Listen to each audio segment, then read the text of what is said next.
नमस्कार, आप सभी का एक बार फिर से स्वागत है हमारे चैनल भक्ति ज्ञान में।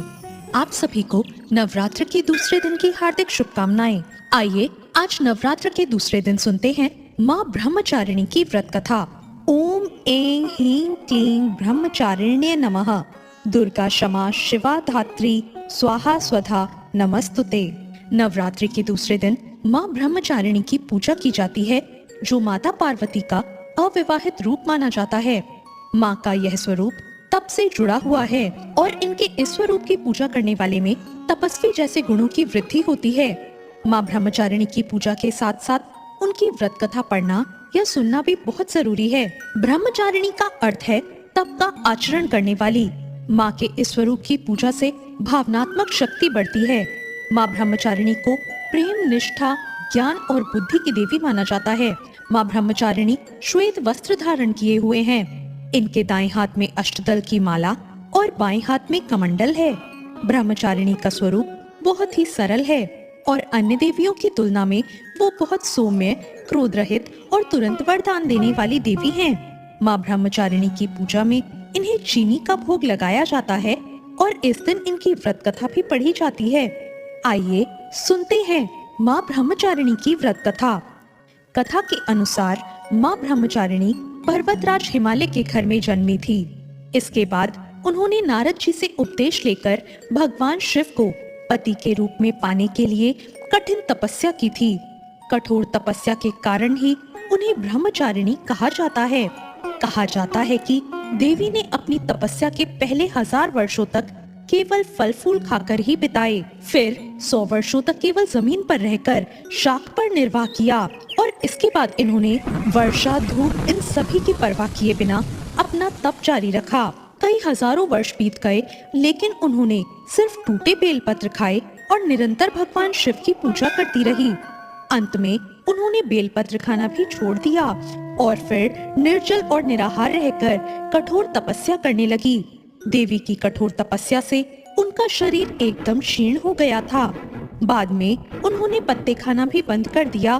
तब देवी का नाम अर्पणा रखा गया। देवी की कठोर तपस्या से प्रसन्न होकर ऋषि, मुनि और सिद्धगण ने उन्हें प्रणाम किया और कहा, आपको अब इस कठोर तपस्या का फल अवश्य मिलेगा और महादेव शिवजी चंद्रमौली आपको पति के रूप में अवश्य ही प्राप्त होंगे। अब आप घर जाइए। माँ ब्रह्मचारिणी की ये कथा और उनका तप इतना अद्भुत है कि भक्तों को इस कथा को सुनने मात्र से ही उनके समान तप की प्रेरणा और मनोबल प्राप्त होता है। माता की आराधना करने से जीवन में संयम, बल, सात्विक और आत्मविश्वास की वृद्धि होती है। माँ ब्रह्मचारिणी देवी का पूजा मंत्र है, या देवी सर्वभूतेषु माँ ब्रह्मचारिणी रूपेण संस्थिता नमस्तस्ये नमस्तस्ये नमस्तस्ये नमो नमः। देवी ब्रह्मचारिणी को गुड़हल और कमल का फूल बेहद पसंद है और इसलिए इनकी पूजा के दौरान इन्हीं फूलों को देवी माँ के चरणों में अर्पित करें। माँ को चीनी और मिश्री काफी पसंद है, इसलिए माँ को भोग में चीनी, मिश्री और पंचामृत का भोग लगाएं। माँ ब्रह्मचारिणी को दूध और दूध से बने व्यंजन भी बहुत प्रिय होते हैं, इसलिए आप उन्हें दूध से बने व्यंजनों का भोग लगा सकते हैं। इस भोग से देवी ब्रह्मचारिणी प्रसन्न हो जाएंगी और इन्हीं चीजों का दान करने से आपको लंबी आयु और सौभाग्य का वरदान भी देंगी। नवरात्रि के दूसरे दिन पीले रंग के वस्त्र पहनकर पूजा अर्चना करनी चाहिए, क्योंकि माँ ब्रह्मचारिणी को पीला रंग बहुत प्रिय है। साथ ही माता को पीले रंग के वस्त्र, पीले रंग के फूल, फल आदि अवश्य अर्पित करने चाहिए। पीला रंग पालन पोषण करने वाले स्वभाव को दर्शाता है। ये रंग सीखने, उत्साह, बुद्धि और ज्ञान का संकेत भी है। देवी ब्रह्मचारिणी की पूजा इस मंत्र से करनी चाहिए। दधाना कर पद्यभ्याम अक्षमाला कमंडलू देवी प्रसीदतु मयि ब्रह्मचारिण्यनुत्तमा।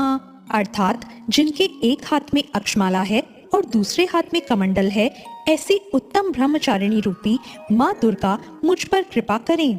ब्रह्मचारिणी माँ की पूजा विधि इस प्रकार है। माता ब्रह्मचारिणी की पूजा के लिए ब्रह्म मुहूर्त में उठकर स्नान आदि से निवृत्त हो जाएं और गंगा जल छिड़ककर छिड़काव करें। पूरे परिवार के साथ माँ दुर्गा की उपासना करें और माता ब्रह्मचारिणी की पूजा में पीले रंग के वस्त्र और पीले रंग की चीजों का उपयोग करें।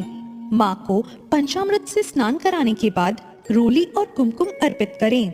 इसके बाद अग्यारी करें और अग्यारी पर लौंग, बताशे, हवन सामग्री आदि अर्पित करें, जैसा आपके घर में होता हो, और साथ ही माता के जयकारे लगाते रहें। इसके बाद पान सुपारी भेंट करने के बाद प्रदक्षिणा करें। फिर कलश देवता और नवग्रह की पूजा करें और इसके बाद घी के दीपक व कपूर से माता की आरती करें। फिर दुर्गा चालीसा, दुर्गा सप्तशती आदि का पाठ करें और पाठ पूजा होने के बाद माता के जयकारे लगाएं और माता से मंगल कामना करें। तो ये थी ब्रह्मचारिणी माता की कथा। या देवी सर्वभूतेषु माँ चंद्रघंटा रूपेण संस्थिता, नमस्तस्ये नमस्तस्ये नमस्तस्ये नमो नमः। नवरात्र के तीसरे दिन माँ दुर्गा के तीसरे स्वरूप यानी माँ चंद्रघंटा की पूजा की जाती है। जो लोग दाम्पत्य जीवन में हैं, उनको तो माँ चंद्रघंटा की पूजा अवश्य करनी चाहिए, क्योंकि इनकी पूजा करने से दाम्पत्य जीवन सुखमय होता है। देवी की कृपा से व्यक्ति को सुख और समृद्धि की भी प्राप्ति होती है। माँ चंद्रघंटा के मस्तक पर घंटे के आकार का अर्ध चंद्रमा विराजमान है, इसलिए इनका नाम चंद्रघंटा पड़ा। माँ चंद्रघंटा के शरीर का रंग सोने की तरह चमकीला और इनका वाहन सिंह है। माँ चंद्रघंटा का स्वरूप स्वर्ण के समान चमकीला है। उनका वाहन शेर है। उनकी 8 भुजाओं में कमल, धनुष, बाण, खड्ग, कमंडल, तलवार, त्रिशूल और गदा जैसे अस्त्र और शस्त्र सुसज्जित हैं। गले में सफेद फूलों की माला पहने माँ अपने मस्तक पर चंद्रमा के समान रत्न जड़ित मुकुट धारण किए हुए हैं।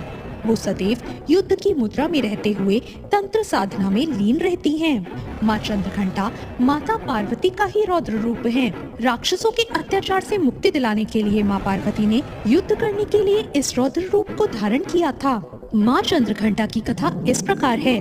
पौराणिक कथाओं के अनुसार जब महिषासुर ने तीनों लोकों में आतंक मचाना शुरू कर दिया, तब सभी देवताओं ने ब्रह्मा, विष्णु और महेश से सहायता मांगी।